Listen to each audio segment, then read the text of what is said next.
So welcome again to all of you. और पिछले lecture में हम लोगों ने देखा था कि इकोनॉमिक्स क्या होता है, इकोनॉमिक्स के बारे में, उसके डेफिनेशन के बारे में जाना था। और उसके बाद हमने देखा था कि इकोनॉमिक्स के दो पार्ट्स होते हैं, मैक्रो इकोनॉमिक्स और माइक्रो इकोनॉमिक्स। ठीक है, उसके बाद हमने माइक्रो इकोनॉमिक्स देखा था कि माइक्रो इकोनॉमिक्स क्या होता है, मॉरिस डॉब की डेफिनेशन, और उसके बारे में माइक्रो इकोनॉमिक्स के बारे में थोड़ी बहुत बातें देखी थी, है ना। आज हम देखेंगे कि स्कोप ऑफ माइक्रो इकोनॉमिक्स क्या है, यानी माइक्रो इकोनॉमिक्स का स्कोप क्या है ना। और उसके बाद हम देखेंगे स्कोप में ही आपकी जो तीन थ्योरीज आती हैं उनके बारे में हल्का फुल्का देखेंगे कि वो थ्योरीज क्या होती हैं, है ना। और थ्योरीज को डिटेल तो नहीं करेंगे क्योंकि डिटेल में तो पूरे बहुत बड़े टॉपिक्स होते हैं, तो आज हम केवल उनके नाम देखेंगे, फिर उनके जो डिटेलिंग है उसके ऊपर पूरे लेक्चर्स आपके लिए मैं बनाऊंगा, तो आप वहां पर उनको देख लीजिएगा। तो माइक्रो इकोनॉमिक्स के स्कोप की आज हम बात करेंगे, और उसके बाद कुछ इंपॉर्टेंट टर्म्स हम देखेंगे जो इकोनॉमिक्स को समझने में बहुत ज्यादा मदद करेंगे, है ना। तो कुछ ऐसे इंपॉर्टेंट टर्म्स हम देखेंगे जिसकी वजह से आपको फिर इकोनॉमिक्स जो है वो समझना और आसानी में हो जाएगा। ठीक है, तो चलिए पहले शुरू करते हैं स्कोप। देखो, स्कोप ऑफ इकोनॉमिक्स का मतलब है माइक्रो इकोनॉमिक्स। तो माइक्रो इकोनॉमिक्स जो है उसका यूज कहां कहां करते हैं, है? तो स्कोप ऑफ माइक्रो इकोनॉमिक्स अगर देखें, माइक्रो इकोनॉमिक्स, तो इसमें तीन भाग हम लोग कर देते हैं इसके।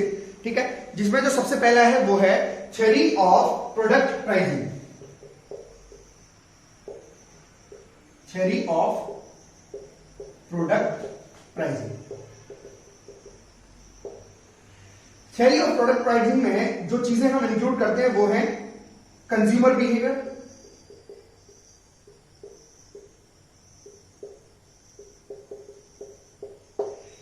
देखो पिछले लेक्चर में हम लोगों ने देखा था कि इकोनॉमिक्स में हम कंज्यूमर किसे कहते हैं, यानी कि जो मार्केट में जाता है कस्टमर बनके, जो कुछ सामान को खरीदेगा और उस सामान को कंज्यूम करेगा, यानी कि जो भी बाजार में जाके सामान को कंज्यूम, कुछ भी हो, वो गुड्स हो, वो सर्विसेज हो, कुछ भी हो, उनको अगर कंज्यूम कर रहा है तो इकोनॉमिक्स की लैंग्वेज में वो क्या होता है, कंज्यूमर होता है ना।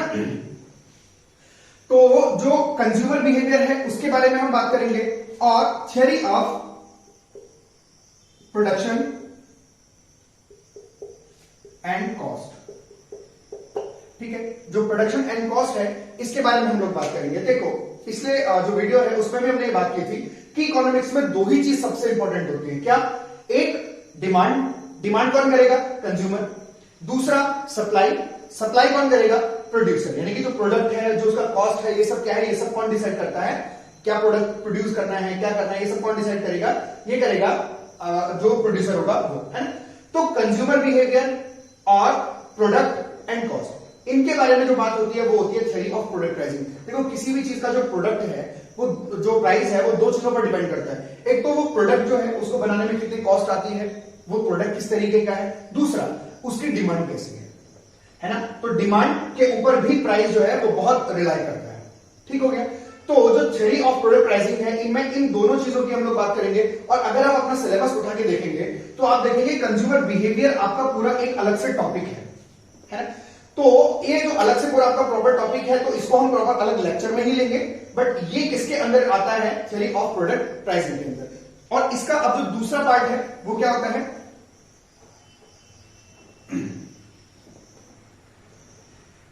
Theory of factor pricing, theory of factor pricing. देखिए अगर आपने 9th 10th क्लास की इकोनॉमिक्स की बुक पढ़ी है एनसीईआरटी, तो उसमें आपको ये चीज पता होगा कि उसमें जो प्रोडक्शन के फैक्टर होते हैं उनको उसमें बहुत अच्छे से उन्होंने डिस्क्राइब किया है। यानी फैक्टर ऑफ प्रोडक्शन अगर आप देखें तो क्या होते हैं? फैक्टर ऑफ प्रोडक्शन, देखो किसी भी चीज को अगर आपको प्रोड्यूस करना है तो उसके लिए आपको रॉ मटेरियल कुछ ना कुछ चीजें तो चाहिए। वो चीजें क्या क्या चाहिए? देखो आपको सबसे पहले चाहिए लैंड, ठीक है, फिर आपको चाहिए लेबर। जैसे अगर आप कोई भी सिंपल सीधा आप एक कमरे का अगर ऑफिस भी खोलते हैं तो ऑफिस है क्या, हवा में नहीं खोलोगे। उस ऑफिस को खोलने के लिए भी, मान लो आप टूर एंड ट्रैवल का बिजनेस शुरू करते हो, तो उस टूर एंड ट्रैवल के बिजनेस को शुरू करने के लिए भी आपको एक लैंड चाहिए जहां पर आपका एक ऑफिस होगा, है ना। तो आप क्या करोगे? सबसे पहले लैंड, उसको एक्वायर करोगे। फिर आपके पास लेबर होना चाहिए जो वहां पर जो अपनी जो जमीन खाली है उसमें कुछ बिल्डिंग बनाए, कुछ प्रॉपर करे, तो उसको लेबर। तीसरा कैपिटल। ये सब काम करने के लिए आपको पैसा भी तो चाहिए, है ना। Last entrepreneur.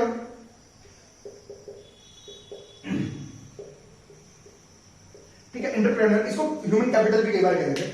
एंटरप्रेन्योर जो इन सब चीजों को करने का रिस्क लेगा, जो इन सब चीजों को करने की जिम्मेदारी लेगा, या जो बिजनेस को शुरू करेगा, वो एंटरप्रेन्योर। ठीक है, कैपिटल वही जो आप पैसा खर्च करोगे, जैसे आपने कोई बिल्डिंग बनाया, कोई फैक्ट्री आप लगा रहे हो, उस फैक्ट्री को लगाने के लिए आपको पूरा पैसा चाहिए, तो वो पैसा, है ना।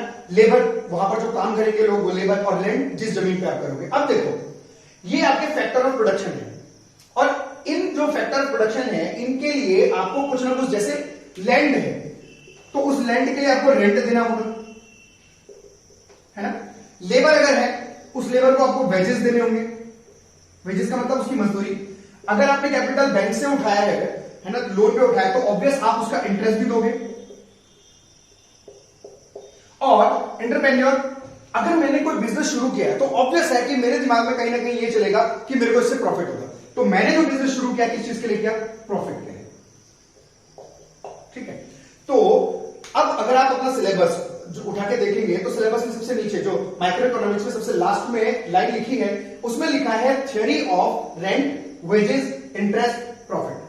तो वहां जो सिलेबस में आपको अलग अलग मेंशन किया है इसको, theory of rent, theory of wages, interest and profit, ये सब जो आता है, ये किसके अंदर आता है? Scope of micro economics. और माइक्रो इकोनॉमिक्स का जो स्कोप है, इसका जो सेकंड पार्ट है, थ्योरी ऑफ फैक्टर प्राइसिंग, है ना, इसके अंतर्गत आपकी ये सारी चीजें आती हैं। ठीक है, तो फैक्टर प्राइसिंग का मतलब आपको समझ में आ गया कि आपको जो कुछ भी प्रोडक्शन करना है, जो कुछ भी चीज आपको बनानी है, उसके लिए आपको क्या चाहिए, इनको बोलते हैं फैक्टर ऑफ प्रोडक्शन। कुछ भी प्रोडक्ट प्रोड्यूस करने के लिए, कुछ भी बनाने के लिए, 4 बेसिक चीजें आपको चाहिए। ये 4 बेसिक चीजें होंगी, उसी के बाद आप प्रोडक्शन शुरू कर सकते हैं, है ना। तो लैंड, जमीन चाहिए, लेबर, मजदूर चाहिए, काम करने के लिए लोग चाहिए, कैपिटल, आपके पास धन होना चाहिए, एंटरप्रेन्योर, यानी कि आप जो उस ह्यूमन कैपिटल भी बोलते हैं इसको कई बार ह्यूमन कैपिटल भी बोल देते हैं ना। जो ऐसे लोग, कुछ ऐसे लोग भी होंगे जो वहां पर आपके लिए, जैसे लेबर है, लेबर तो आपका बिल्डिंग बनाने का भी काम करेगा। एंटरप्रेन्योर में आपको कुछ एजुकेटेड लोग चाहिए होंगे, जो वहां पर जैसे अकाउंटेंट आपके यहाँ लगेगा, तो ये ऐसे कुछ लोग होंगे जो आपके साथ काम करेंगे, तो उनको भी आप एंटरप्रेन्योर में, ह्यूमन कैपिटल में काउंट कर सकते हो, और आप खुद भी एंटरप्रेन्योर हो। ठीक है, तो ये हो गया। अब इसके बाद जो तीसरी थ्योरी आती है, वो आती है theory of social welfare, theory of economic welfare. इसके बाद जो लास्ट थ्योरी आती है, वो आती है थ्योरी ऑफ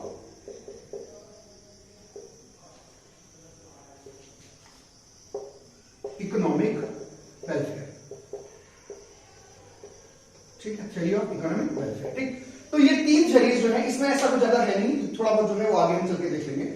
बाकी जो ऊपर वाले 2 हैं, ये सबसे ज्यादा इंपॉर्टेंट है, इन्हीं को हमें ज्यादा डिटेल में देखना है। तो स्कोप ऑफ माइक्रो इकोनॉमिक्स में हमने 3 चीज देखा, है ना। तो पहला क्या था? Product pricing, theory of product pricing, दूसरा है थ्योरी ऑफ फैक्टर प्राइसिंग, तीसरा है थ्योरी ऑफ इकोनॉमिक वेलफेयर। ठीक, तो यहां पर ये 3 चीजें हैं जो आपके माइक्रो इकोनॉमिक्स के स्कोप में काउंट होती है। ठीक, अब इसके बाद मैंने आपको बोला था कि थोड़े बहुत हम इंपॉर्टेंट टर्म्स भी देखेंगे जो आपको इकोनॉमिक्स को समझने में मदद करते हैं। वो टर्म्स भी आपको बताता हूं मैं, जैसे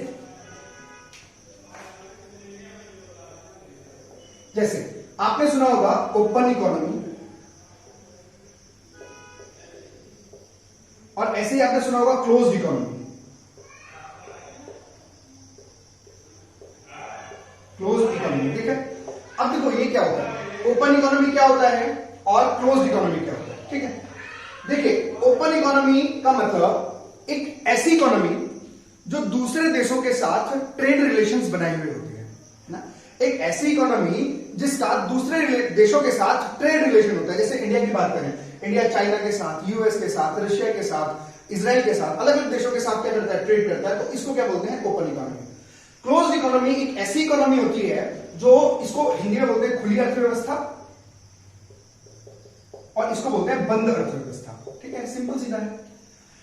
और ये बहुत बार क्वेश्चन पूछा है कि क्लोज्ड इकोनॉमी का मतलब क्या होता है। ठीक है, तो क्लोज्ड इकोनॉमी का मतलब जब कोई देश किसी भी दूसरे देश के साथ किसी भी तरह का आयात या निर्यात बंद कर दे, है ना, इंपोर्ट एक्सपोर्ट पूरी तरीके से बंद हो जाए, ट्रेड रिलेशंस पूरी तरीके से खत्म हो जाए, तो ऐसी इकोनॉमी को बोलते हैं क्लोज्ड इकोनॉमी। ठीक है, अब इसके बाद इकोनॉमी के 3 टाइप भी आपने पढ़े होंगे। जैसे प्राइवेट इकोनॉमी,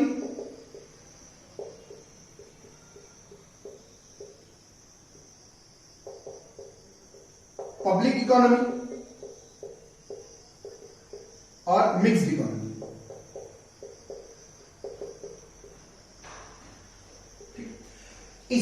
इसको कैपिटलिज्म भी कहते हैं, इसको सोशलिज्म भी कहते हैं, है ना, समाजवाद और पूंजीवाद। तो प्राइवेट इकोनॉमी पब्लिक इकोनॉमी भी कहते हैं और कैपिटलिज्म कैपिटल इकोनॉमी या सोशल इकोनॉमी भी कहते हैं, ठीक है, पब्लिक इकोनॉमी भी कहते हैं। देखो प्राइवेट इकोनॉमी का मतलब क्या होता है, जहां पर उत्पादन के सभी साधन यानी फैक्टर ऑफ प्रोडक्शन जो होते हैं वो प्राइवेट फर्म के हाथ में रहते हैं, ठीक है, प्राइवेट फर्म के हाथ में रहते हैं। जैसे मैं एक प्राइवेट हूं, मतलब मैं गवर्नमेंट नहीं हूं, मैं एक प्राइवेट बंदा हूं, है, मेरे जैसे जितने भी लोग हैं, जितने भी देश भर में काम होंगे वो सब प्राइवेट लोग करते हैं। जैसे यूएस अगर आप जाएंगे, यूएस में रोडवेज बस नहीं होंगे क्योंकि वहां पर प्राइवेटाइजेशन, मतलब हर चीज का प्राइवेटाइजेशन है, वहां प्राइवेट इकोनॉमी है, वहां गवर्नमेंट किसी चीज को ऑपरेट नहीं करती, ठीक है। वहीं अगर आप पब्लिक इकोनॉमी की तरफ आए, सोशल इकोनॉमी की तरफ आए, तो यहां पर फैक्टर ऑफ प्रोडक्शन जो होते हैं वो गवर्नमेंट के अंडर होते हैं, पब्लिक सेक्टर के अंदर होते हैं, ठीक है ना। यानी कि वहां पर हॉस्पिटल जो है वो प्राइवेट हॉस्पिटल्स नहीं होंगे, वहां गवर्नमेंट हॉस्पिटल्स होंगे, प्राइवेट स्कूल्स नहीं होंगे, गवर्नमेंट स्कूल्स होंगे। और यहां पर गवर्नमेंट स्कूल नहीं होंगे, गवर्नमेंट हॉस्पिटल नहीं होंगे, सब कुछ प्राइवेट होगा, ठीक। अब मिक्स्ड का मतलब बहुत सिंपल, मिक्स्ड मतलब प्राइवेट प्लस गवर्नमेंट, जहां पर प्राइवेट और गवर्नमेंट दोनों मिलकर काम करते हैं। अब जैसे प्राइवेट इकोनॉमी है, प्राइवेट इसका सबसे अच्छा एग्जांपल आप क्या देखते हैं, यूएसए देखते हैं, इसका एग्जांपल आप क्या देखते हैं, रशिया देखते हैं, ठीक है। और यहां का एग्जांपल सबसे बढ़िया मेरा देश महान भारत, ठीक है, इंडिया, भारत इसका सबसे अच्छा एग्जांपल है। आप देखो, आपको गवर्नमेंट हॉस्पिटल भी देखने को मिलते हैं और प्राइवेट हॉस्पिटल भी, गवर्नमेंट स्कूल भी देखने को मिलते हैं, प्राइवेट भी, रोडवेज भी चल रही है, प्राइवेट बसेस भी, यानी कि दोनों एक साथ काम कर रहे हैं। अब देखो एक चीज आप यहां पर और ध्यान देना कि 1991 से पहले तक गवर्नमेंट जो थी वो सोशलिज्म की तरफ थोड़ा झुकाव ज्यादा था, यानी पब्लिक इकोनॉमी की तरफ थोड़ा सा झुकाव ज्यादा था। और आपने देखा होगा, हमने प्रिंबल में 42nd कॉन्स्टिट्यूशन अमेंडमेंट में समाजवादी शब्द भी जोड़ा, ठीक। लेकिन 1991 के बाद से जो प्राइवेटाइजेशन है इसकी तरफ हमारे कदम बढ़ने लगे और हमने चीजों को प्राइवेटाइज करना शुरू कर दिया, है ना। तो यानी कि हमारी इकोनॉमी जो है वो गवर्नमेंट से थोड़ा सा प्राइवेट की तरफ शिफ्ट होना शुरू हो गई। अगर इसको आपको बहुत अच्छे समझना है, क्लास 11th का एनसीईआरटी आप देखेंगे, है ना, तो उसमें बहुत अच्छे से इन चीजों को समझा है। हम आगे के लेक्चर्स में बात करेंगे इसकी, है ना। लेकिन फिलहाल अगर आपको पढ़ना है तो आप क्लास 11 के एनसीईआरटी को देखें, उसमें बहुत अच्छे से ये वाला जो कॉन्सेप्ट है 1991 से पहले इंडिया की इकोनॉमी क्या थी, 1991 के बाद इंडिया की इकोनॉमी में क्या क्या चेंज हुए, तो उसके बारे में काफी अच्छा लिखा है। और जब से BJP government, Modi government centre में है, तब से आप देखते हैं कि प्राइवेटाइजेशन की तरफ चीजें और बढ़ रही है। जैसे अगर आप देखते हैं एयर इंडिया जो है उसको भी अभी टाटा ग्रुप ने खरीद लिया है ना। और जो रेलवे स्टेशन है, रेलवे स्टेशन का जो ट्रेन का ऑपरेशन अभी नहीं दिया है प्राइवेट कंपनीज को, लेकिन जो रेलवे प्रॉपर्टी है वहां पर जो आपकी सुविधाएं होती हैं उन सुविधाओं में प्राइवेटाइजेशन कर दिया गया है। तो कई कंपनियां हैं जो उसके लिए काम कर रही हैं। जो मॉन्यूमेंट्स हैं, अगर आप देखें तो रेड फोर्ट है, उसको डालमिया ग्रुप को लीज पर दिया है। तो इस टाइप की कई सारी चीजें आप देखते हैं। तो गवर्नमेंट से अभी प्राइवेटाइजेशन की तरफ थोड़ा सा शिफ्टिंग हमारी कुछ चल रही है ना। ये हो गया। तो ये कुछ इंपॉर्टेंट टर्म्स थे जिनकी हमने बात की। तो आज हमने देखा कि माइक्रो इकोनॉमिक्स का स्कोप क्या है ना, क्या कहां पर माइक्रो इकोनॉमिक्स काम करता है। और फिर हमने कुछ इंपॉर्टेंट टर्म्स देखे। एक चीज आपको और बताता हूं, माइक्रो इकोनॉमिक्स का इंपॉर्टेंस क्या है ये भी आपको बताता हूं, और इसकी लिमिटेशन क्या है इसकी भी बात करेंगे। माइक्रो इकोनॉमिक्स का इंपॉर्टेंस और इसकी लिमिटेशन। देखो माइक्रो इकोनॉमिक्स का इंपॉर्टेंस ये है कि जब आप इंडिविजुअल पे स्टडी करते हैं, इंडिविजुअल फर्म पे, इंडिविजुअल कंज्यूमर पे स्टडी करते हैं, तो जो प्रोडक्शन करने वाले फर्म होते हैं, जो प्रोडक्शन करने वाला है उसको कंज्यूमर का बिहेव पता है। जो बेसिक थ्योरीज होती हैं, जो सिद्धांत होते हैं, वो सबके लिए सेम होते हैं। जैसे मैं आपको भी बताऊंगा नेचर ऑफ इकोनॉमिक्स में, एक होता है इंडक्टिव मेथड होता है ना, डिडक्टिव मेथड होता है। स्टडी के जो इकोनॉमिक्स को पढ़ने के मेथड्स होते हैं, मेथोडोलॉजी में आते हैं इंडक्टिव, डिडक्टिव और स्टैटिक इकोनॉमिक, डायनामिक इकोनॉमिक, उसकी बात करेंगे। तो इंडक्टिव मेथड में क्या होता है, जनरल टू पर्टिकुलर, यानी कि जो एक जनरल थ्योरी होती है है ना, जो जनरली सब पर लागू होता है वो किसी इंडिविजुअल पर भी लागू होता है। और डिडक्टिव मेथड ये कहता है कि जो एक पर्टिकुलर पर लागू होता है वो इन जनरल सभी पर लागू होता है। ठीक है, इसको और डिटेल में हम बाद में देखेंगे। इसका मतलब यह है कि एक कंज्यूमर मार्केट में जाके जैसा बिहेव कर रहा है, ऑब्वियस है कि बाकी सारे कंज्यूमर भी वैसा ही बिहेव करेंगे। बहुत सिंपल सी बात है। अगर मुझे कोई सामान लेना है, XYZ मुझे कोई सामान लेना है, या पेट्रोल के दाम, पेट्रोल की बात कर लेते हैं। अगर पेट्रोल मुझे पता चल गया कि कल पेट्रोल 3 रुपए महंगा होने वाला है, अगर मुझे पता चला कि कल से पेट्रोल 3 रुपए महंगा होने वाला है और मेरी टैंकी खाली है गाड़ी की, तो मैं क्या करूंगा, मैं आज जाऊंगा और आज ही अपनी टैंक फुल करवा लूंगा, क्योंकि मुझे पता है कि कल पेट्रोल के दाम बढ़ेंगे। अगर ऐसा मैं कर रहा हूं तो ऑब्वियस है, ये जनरल थियरी है कि हर कोई ऐसा नहीं करेगा। जिसकी गाड़ी का टैंक खाली होगा, सिंपल सीधी बात है, अगर टैंक में पेट्रोल है तो उसको पहले तो नहीं करेगा। हाँ, ये कर सकता है गैलन में भर के रखे। तो बहुत सिंपल थियरी है कि अगर एक व्यक्ति जैसा बिहेव कर रहा है मार्केट में, जनरल थ्योरी यही है कि सभी वैसा करेंगे कंज्यूमर। तो जब इकोनॉमिक्स, माइक्रो इकोनॉमिक्स में किसी एक कंज्यूमर के ऊपर हम स्टडी करते हैं तो वही चीज जनरली ऐसा ही होगा। तो वो पॉलिसीज बनाने में बहुत हेल्प करता है गवर्नमेंट को, या जो प्रोडक्शन कर रहे जो प्रोड्यूसर्स हैं उनको पॉलिसीज बनाने में, प्रोडक्शन करने में बहुत हेल्प करता है। ठीक है, तो ये मेनली यूज होता है किसका, माइक्रो इकोनॉमिक्स का।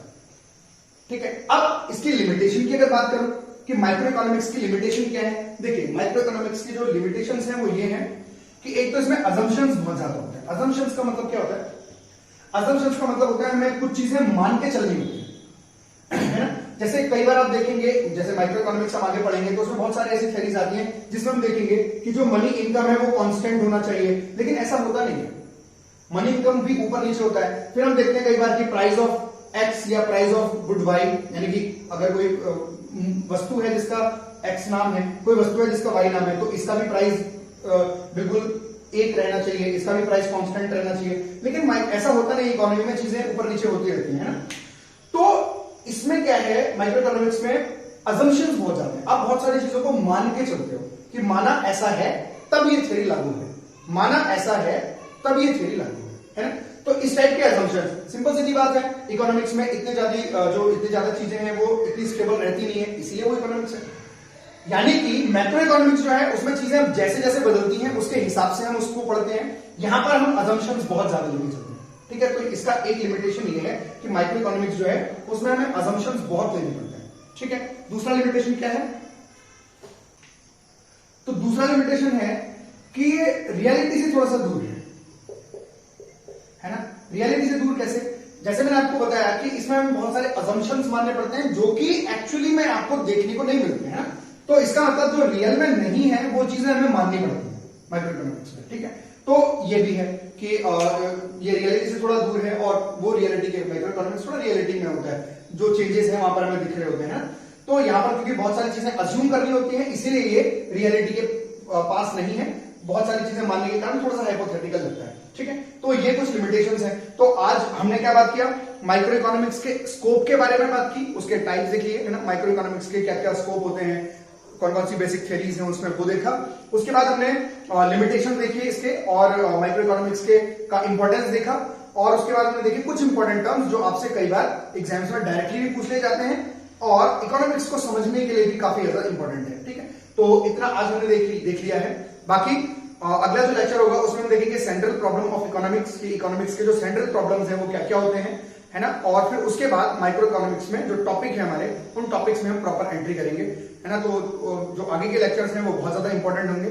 तो आप अगर आपने अभी तक सब्सक्राइब नहीं किया है चैनल को तो प्लीज सब्सक्राइब जरूर कीजिएगा, ताकि जब भी आप जो लेक्चर है वो चैनल पर अपलोड होगा वो सेम टाइम आप तक पहुंच जाए और आपकी जो पढ़ाई है वो ऐसे ही जारी रहे। Thank you.